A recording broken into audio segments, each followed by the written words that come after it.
2020 में जब भर्ती हुई, मैं देख रहा था कि महाराजगंज के भी हैं कि नहीं है। मैंने देखा कि सैकड़ों नौजवान महाराजगंज जिले से भी भर्ती हुए थे, सैकड़ों नौजवान महाराजगंज जिले से। जब मैं देखता हूं कि अब यहां का किसान सिंचाई की सुविधा भी प्राप्त कर रहा है, सरकार की योजना में ट्रैक्टर भी प्राप्त कर रहा है, बीज भी प्राप्त कर रहा है और उसकी उपज को खरीद करने के लिए क्रय केंद्रों के माध्यम से भी व्यवस्था दी गई है।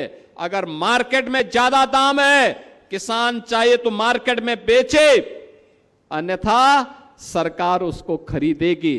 ये सुविधा भी अब हम लोग उपलब्ध करवाने का काम कर रहे हैं।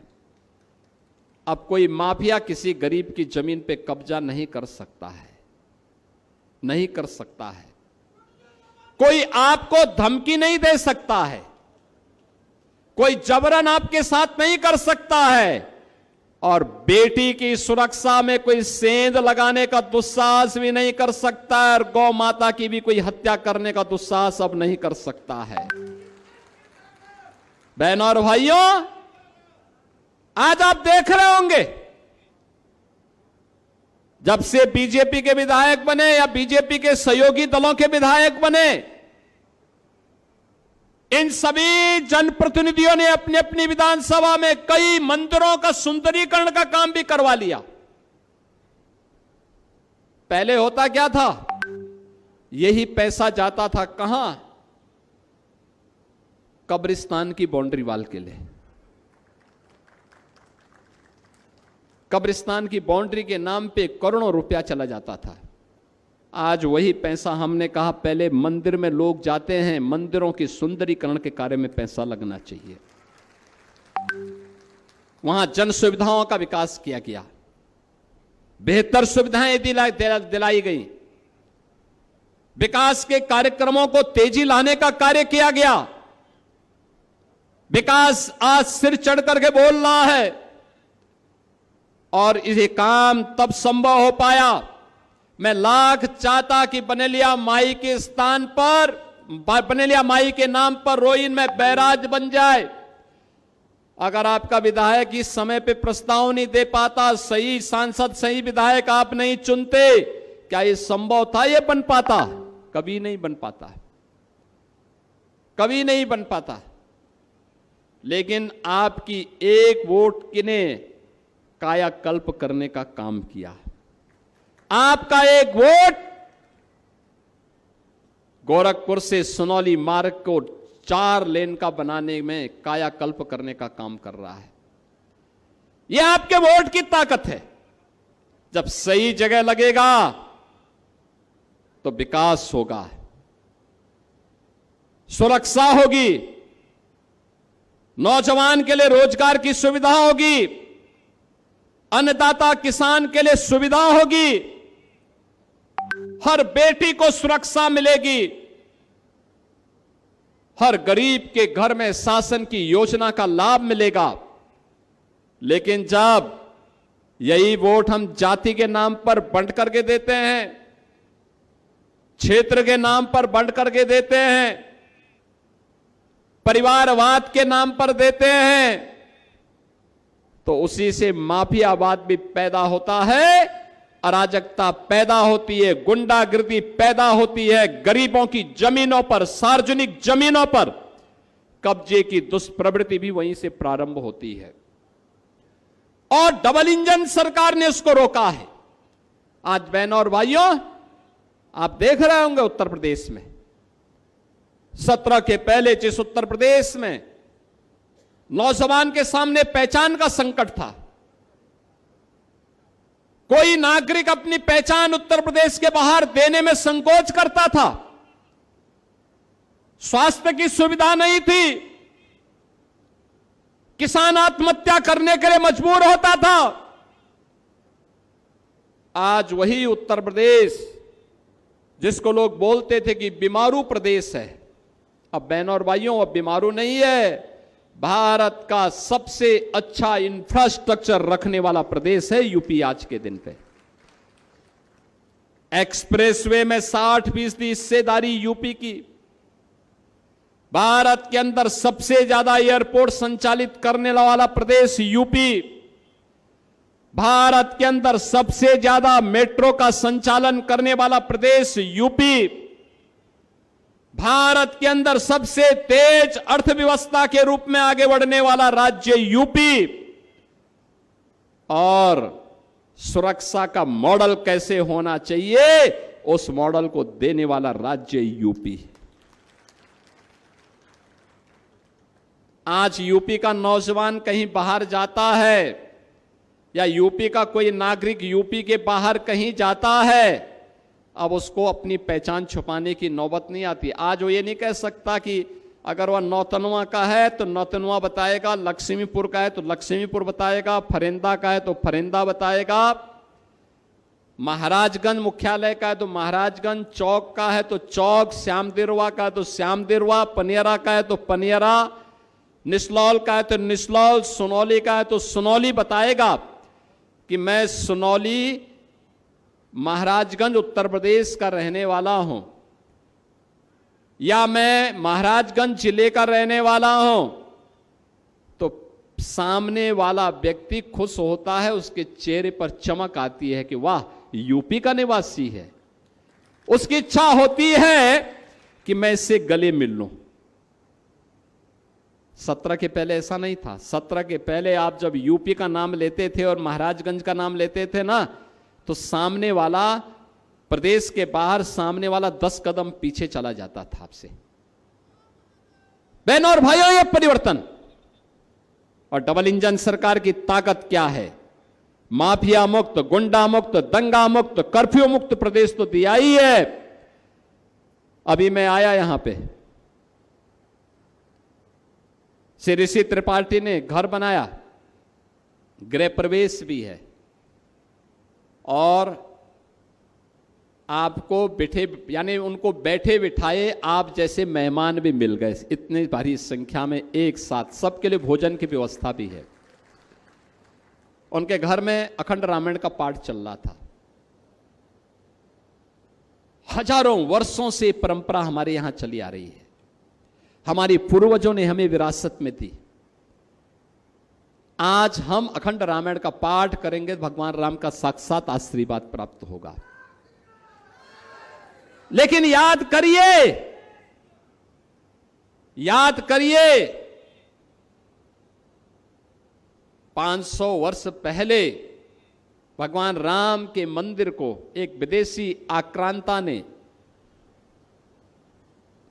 खंडित करने का दुस्साहस किया था।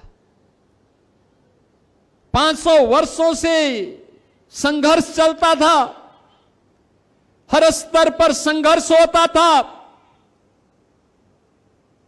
कहीं सफलता की गुंजाइश नहीं दिखती थी। तब भी राम भक्त कहते थे। यहां के भी हजारों लोग, हजारों नौजवान, हजारों राम भक्त जब भी हम राम मंदिर आंदोलन के दौरान महाराजगंज जनपद में आते थे, यहां के नौजवान, महिलाएं, बुजुर्ग, किसान, व्यापारी, हर तबके का व्यक्ति राम मंदिर आंदोलन के लिए आगे आकर के संघर्ष में खड़ा होता था। नारा गूंजता था, राम लला हम आएंगे, मंदिर वहीं बनाएंगे, लाठी गोली खाएंगे लेकिन मंदिर वहीं बनाएंगे। एक नारा गूंजता था, लेकिन राम मंदिर वर्ष दर वर्ष बीतते गए। बहनों और भाइयों, 492 वर्ष के बाद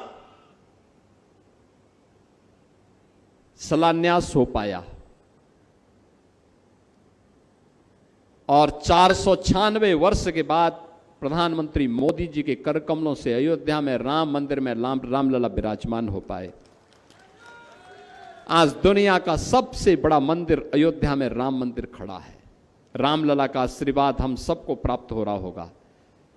जब यहां पे अखंड रामायण का पाठ हो रहा है, मैं देख रहा हूं साक्षात भगवान राम विराजमान होकर के आशीर्वाद दे रहे हैं। हनुमान जी महाराज आकर के आशीर्वाद दे रहे हैं कि भाई अब इनका पाठ करना सार्थक है, क्योंकि अब मेरा मंदिर भी बन गया है। एक दिशा में जब हम सोचते हैं, एक साथ चलते हैं, एक साथ आगे बढ़ते हैं, दुनिया की कोई ताकत आपकी प्रवाह को रोक नहीं सकती, आपके आगे बढ़ने के क्रम को बाधित नहीं कर सकती। और उसीलिए हम लोग आज आपके बीच आए हैं कहने के लिए, अयोध्या में राम मंदिर बन गया, काशी में काशी विश्वनाथ धाम बन गया।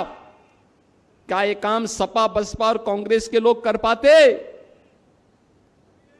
ये लोग तो बाधा थे इसमें,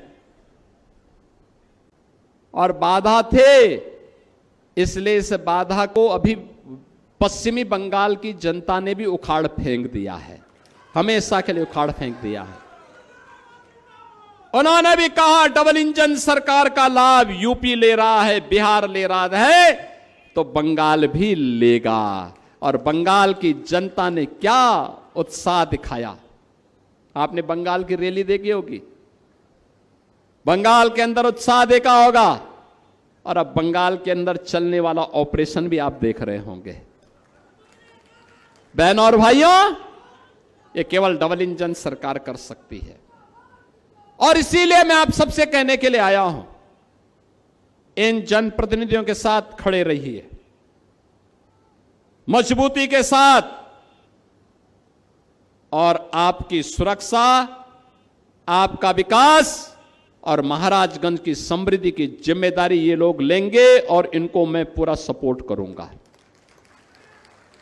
ये लोग उसको आगे लेकर के चलेंगे।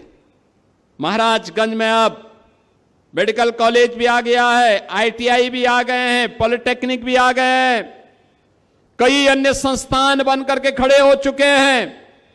कुछ नए उद्योग लाने की तैयारी हमारी चल रही है कि कुछ उद्योग भी महाराजगंज जिले में लगे। उद्योग नौजवानों के लिए रोजगार की सृजन के माध्यम बनेंगे। नए तरीके से, नई सोच के साथ आगे बढ़ने का कार्य, चीनी उद्योग जो बंद हो गए थे, इनके बारे में भी हम कार्य योजना तैयार कर रहे हैं। आज क्या नहीं है महाराजगंज में, बीमारी समाप्त। इंसेफ्लाइटिस की बीमारी महाराजगंज से, कुशीनगर से, सिद्धार्थनगर जनपद से समाप्त हुई। तो बहनों और भाइयों, यहां की बीमारी समाप्त क्या हुई? उत्तर प्रदेश का बीमारूपन भी समाप्त। अब उत्तर प्रदेश भारत का ग्रोथ इंजन बन गया है, विकास का। अब कोई इसको रोक नहीं सकता आगे बढ़ने से। और इसीलिए मैं आप सबसे कहने के लिए आया हूं, ये उतार और चढ़ाव जीवन का एक हिस्सा होता है, और उतार और चढ़ाव के इस जीवन के हिस्से में याद रखना, विपरीत परिस्थितियों में विपक्षी दलों की सरकारें थी। आप उन चुनौतियों का सामना करते हुए आगे बढ़े हैं, और इसलिए सुरक्षित हैं, क्योंकि आप में उससे जूझने की सामर्थ्य थी। याद रखना, हम सब ने सामूहिक रूप से मिलकर के कोरोना महामारी के दौरान कोरोना जैसी महामारी का मुकाबला किया। प्रधानमंत्री मोदी जी का मार्गदर्शन था, उनका नेतृत्व था, और आज मैं आप सबका आह्वान करने के लिए आया हूं। अभी हाल ही में प्रधानमंत्री जी ने देशवासियों का आह्वान किया है, और वह आह्वान किया है, दुनिया के अंदर युद्ध चल रहे हैं, पश्चिमी एशिया में अमेरिका और ईरान के बीच में युद्ध के कारण तेल की सप्लाई पे असर पड़ा है। डीजल, पेट्रोल, एलपीजी, इनकी जितनी सप्लाई होती थी उस पे व्यापक असर पड़ा है। याद करिए, प्रतिदिन भारत सरकार को हजारों करोड़ का नुकसान हो रहा है। ये नुकसान देश का है। देश का मतलब जनता का है। तो जनता की जिम्मेदारी क्या बनती है? हम सरकार के साथ खड़े होकर के देश के साथ संबल बने हर नागरिक की जिम्मेदारी बनती है। प्रधानमंत्री जी ने जो बातें कही है, ईंधन की आपूर्ति के सप्लाई चेन को सुचारू रूप से बनाए रखने के लिए लगातार प्रयास है। दुनिया के अंदर बड़े बड़े देशों में डीजल, पेट्रोल, एलपीजी के दाम कई कई गुना बढ़ गए हैं। भारत ने अब तक नियंत्रित करके रखा, लेकिन हमें विपक्ष के नकारात्मक राजनीति और नकारात्मक नैरेटिव का शिकार नहीं होना है। अगर देश हित में कोई निर्णय लिया जाता है तो हमें प्रधानमंत्री मोदी जी के साथ खड़ा होना होगा, देश के साथ खड़ा होना होगा। याद रखना, देश से बढ़कर के कोई नहीं, कोई देश से बढ़कर के नहीं हो सकता।